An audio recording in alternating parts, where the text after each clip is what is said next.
Michael from Asymmetrical Preparedness. So, this video is about bugging in or bugging out. And it comes down to, for me, the bottom line is it depends. And it's situational. Depends on a lot of different factors. I think the best is to live at your bug out location, if that's possible. Your homestead or whatever, that's the best scenario. If you live at your bug out location, secure location, defensible location, low population dense area where you're growing your own calories, raising your own calories, all the stuff like that is optimal. Best case situation. Are we there yet? Most of us aren't. The very few that are very, very lucky, very blessed. First off, do you have a bug out location? And a lot of this stuff I'm going to talk about isn't, I'm not here to give you the answers, because like I said, it's all situational based. It all depends. So I'm going to ask a bunch of questions. Have you guys think about this, and then the answers you get for your particular situation will help you decide whether bugging in or bugging out is the best option for you. So, yes, do you have a bug out location? Do you control it? Meaning, well, first off, do you own it? Or is it just, hey, we're going to bug out to the national forest? That's not a good plan at all whatsoever. Because you don't control it, you don't own it, you don't anything it. You can't stop anybody from getting there, you can't put up permanent structures. I mean, obviously SHTF happens, without rule of law, WROL, whatever. You're still going to build structures and stuff like that if you have to. I'm just saying, bugging out to random location that you don't know and you're not intimately familiar with, you don't own, stuff like that is not a good idea. Even if you don't own it, your mag owns it, that's what I mean, that's what I'm getting at. Tribe owns it, family owns it, whatever, that's where I'm going with this. Controlling it, meaning, okay, we have this bug out property in the mountains, for example, and there's nothing there, or maybe there's a structure there, but we never go there, we never visit it, we don't know anything about it, we don't know if somebody's living there, stuff like that. That's not the best case situation either, because you may not be the first one to get there, depending on how remote it is also. Also, bug in or bug out is do you have advance warning? Do you, for some reason, are you able to see what is going down, see what is happening, and get like an advance warning to head to your bug out location before things go bad and go south? That is optimal. That's what I'm kind of hoping for my bug out location. Because if not, I'll just plan on bugging in for a period at least until maybe things calm down and I can reassess the situation and go from there. Maybe make it to my bug out location. It all depends, or it may just be a wash. All that time and effort and money may just be for naught, which, same with all of our preps. They may be for naught. I seriously doubt it, because I'm sure we're going to end up using them sometime sooner rather than later, I think. But anyway, are you able to get to your bug out location? Meaning, do you have enough fuel in your vehicles to get there? Have you planned routes? Have you rehearsed the routes? Have you scouted the routes? Do you have rally points set up? Do you have alternate rally points set up? Do you have caches en route? Do you have, bridges in your way? Do you have any choke points? Any danger areas? Do you have, a plan for your mag, your tribe, or whatever, to meet at like sub-rally points, get together, and then meet at a main rally point before you head out in a convoy? And then you got to get into the situation I've been doing videos about, high vis versus low vis. High visibility meaning up armored, your body armor, you're in tactical gear, you got guns pointing out the windows, stuff like that. Sandbagging placements on your vehicles with gunners in them. That's high vis. That is, the world is gone. WROL. No rule of law. It's totally gone south. Then there's the gray man, which I'm going to get into and do a video about. Traveling on the down low, or low vis. That's a totally separate video, and I'll be doing that soon.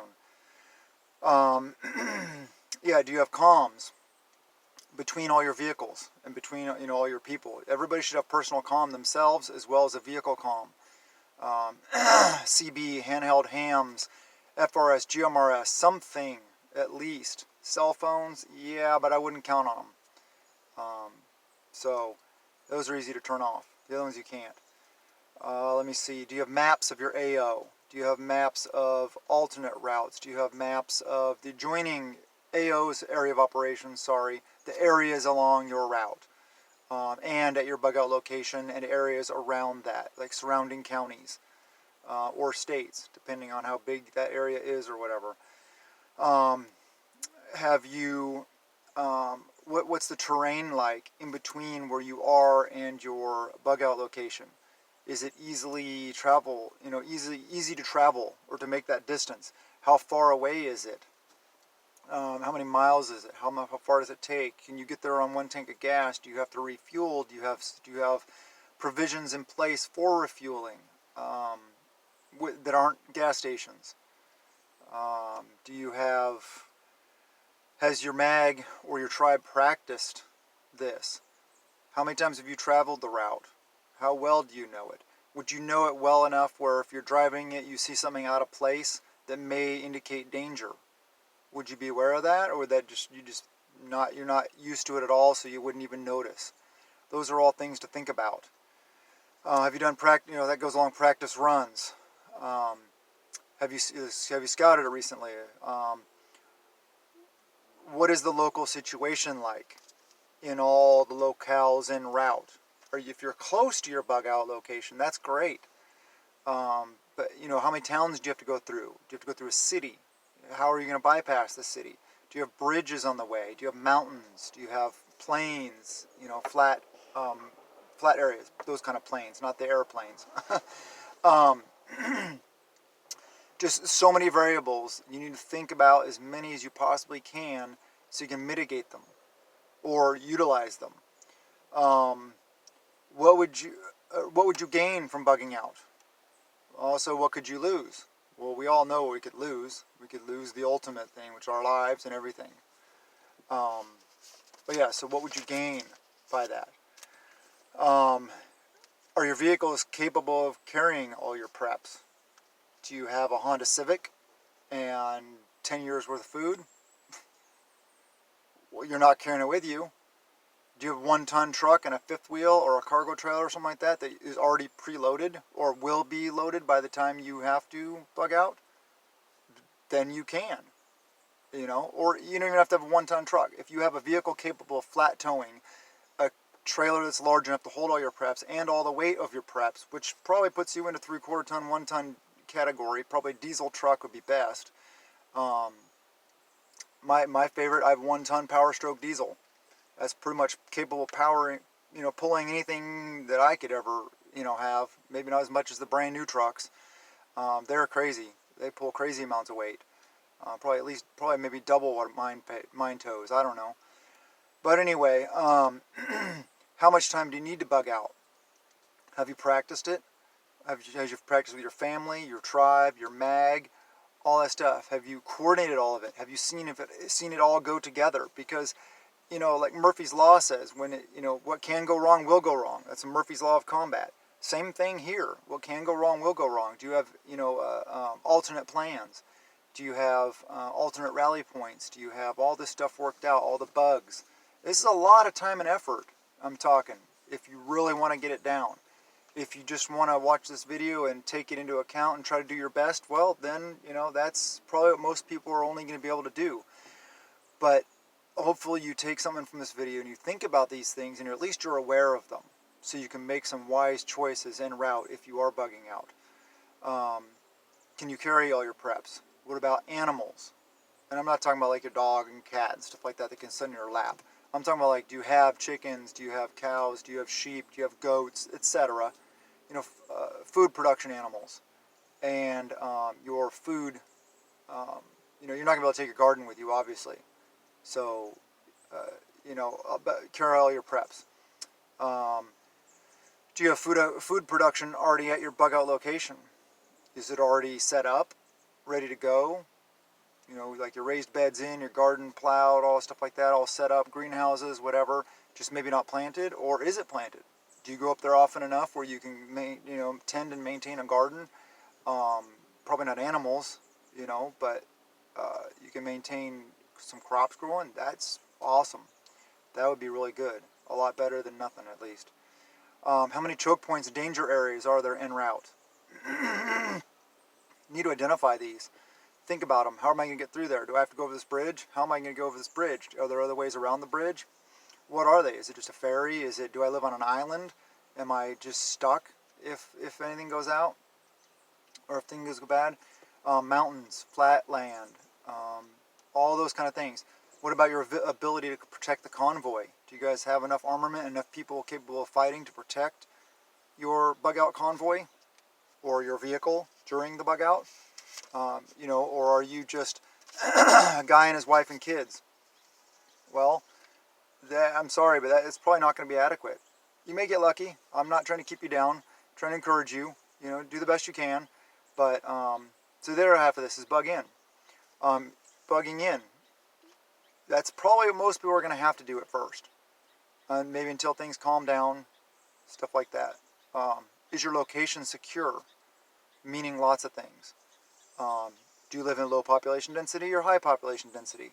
If you live in high population density or a city or a big town or something like that, right in town or right in the city, get out. In that situation, I'd probably say bug out as soon as you possibly can. Get the heck out of there. Even if you don't own or control the bug out location, just get somewhere else. Because that's not a good situation. People in cities are screwed. They're just going to die by the thousands, if not tens and hundreds of thousands. Because of roving gangs, food shortages, preyed upon by people, all just, oh my gosh, it's going to be horrible in cities. And I hope you don't live in a city, but if you do, I pray for you and your family. And I really hope that you're able to do something to change that and to get out into a rural area, countryside, something. Even if you have to work in the city, get out at least into the suburbs, which is probably less expensive to live also in the suburbs than it is in the cities. I don't know. I don't live anywhere near a city. Yeah, so at your house, is it defensible? Do you have defenses established? Do you have fencing, or at least the ability to put up fencing? Do you have barbed wire that you can put up? Do you have fixed fighting positions already set up? Or do you have like a bunch of rocks and logs and sandbags and stuff like that that you can put around your property set up fixed fighting positions? Do you have range cards set up where known distances, like, okay, that tree over there is this distance, this tree is this distance, this is this, so you know if you're engaging targets at in those locations, you know the distance. So you know what to dial in or where to hold high, hold low, hold whatever, so you can hit them accurately and defend your home or your bug out location or your whatever bug in location, whether it be your home, your friend's home, your mag's home, whatever. Yeah, security. Do you have other things like early warning systems, alarm systems, motion detectors, cameras, drones for security, other additional personnel for guarding, armed guards, even if it's just an observation post with a kid that's not armed? It's better than nothing. It's not the best, but as long as they have comm to you, pull wire that they could pull and have a bell jingle in the house, something simple. I mean, as long as there's something that you can do. Yeah, so is your house or your location fire resistant? The structures, fire resistant. Is it a wood home? Is it a brick home? A rock built home? Is it a log home? Whatever. Think about these things. And somebody could just light your house on fire and burn you out. And then you're just toast. Do you have a storm shelter in your location or a quote-unquote bunker, whatever, storm shelter, like if you live in the Midwest, Tornado Alley or whatever? Do you have a storm shelter you can go to for additional protection? Where I live here in the Pacific Northwest, there are no storm shelters. Most houses don't even have basements because the water table is so shallow. There are basements, but you know what I'm saying. Anyway, do you live in a neighborhood or in town? What are the ramifications that comes from that? How is your neighborhood situated such that you can shut down access to it easily? How many roads are leading in and out of your neighborhood or your area where you live? In town, how many people would you have the ability to shut down an area to protect? And who are those people? Um, just things to think about. How easily can you be cut off? Also, do you live on an island? Can somebody just blow the bridges and then you're just screwed? Which actually may be a good thing, because then you'd be isolated from people getting to you. Also, good or bad, just things to think about. What about escape routes? If you do get overrun, do you have rally points, alternate rally points, secondary rally points, which are like alternates to alternates? You got plan A, plan B, plan C, at least. Hopefully plan D and E. Do you have caches set up in locations around your area so that you can, if you have to escape, you can still, you resupply yourself and then maybe go retake if you have to, if you have the manpower. There's a lot of things to think about. Food production. Are you producing your own food at your location? That's a big positive, of course. Whether it be animals for meat, eggs, garden for groceries, for fruits and vegetables. Are you able to defend it 24/7? Do you have the personnel to do that? Just think about all these things. Or is this going to be your Alamo? Which maybe you may be able to do that, you may not be able to do that. But just think about those things. Think about what is best for you. Bugging in or bugging out. Bugging out is very, very dangerous. There's a lot of different things that you have to think about for that. There's bugging in, I would say, is probably best for most people in the beginning, but like I said, situation dictates. I don't know your situation. I don't know where you live. I mean, I live here in the Pacific Northwest in Washington, so a lot of things I apologize, I refer to like heading into the forest or heading into the woods or heading into the mountains. You may not have that. You may live in Kansas where it's like all flat, or Montana, sections of Montana. You may live in the deserts of Arizona, New Mexico, or Texas. That's why I can't speak to everything that applies to you. I just want you guys to think. I want to encourage your free thought. Think about all the variables. If you have any other variables, talk about them in the comments section. Maybe I'll jump on there, try to answer them. If you have any questions, specific questions, you can also email me. You can ask questions, outside the scene world at asymmetricalpreparedness@gmail.com. Or if you just want to drop me a line, say hi. That's cool. I'll get to it as I can. I'm usually pretty on top of it. Reply pretty quickly. So please just think about all the different options that apply to you. What your terrain is like matters a lot. Population density matters a lot. Your ability to transport all your preps matters a lot. To protect your preps, whether you're bugging in or bugging out, is a big deal, huge deal. You can have all the preps in the world. If you have no ability to defend them, somebody's going to come take them from you. And that's, I hate to say it because there's a lot of people that just want to prep and they want to be good stewards and love everyone and provide for everyone and help everyone, which is great. Their soul is in a good place. They just want to love people and spread the love and care about others. But I'm telling you, when SHTF happens, WROL, you're going to have to, you can have those people, that's fine, but you're going to have the people willing to do the hard things also. You're going to have the soldiers, the warriors, the fighters, the men and women that are willing to stand up and fight. Because I believe you're going to have to do that.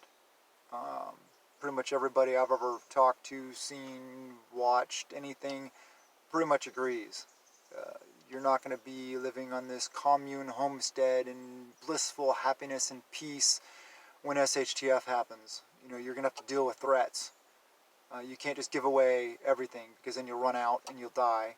Or they'll come back and want more and come back and want more and more and more until you're dead. Or they'll just come back and kill you and take whatever you have knowing that you're a pacifist. There's nothing wrong with pacifists if you want to be a pacifist. But if you are, join a mag, create a mag, and have others around you that aren't. And just accept each other for who you are. And the differences between you. So, yeah, just do your best. Prep a little bit every day. Please exercise. Eat right. Please don't do fad diets.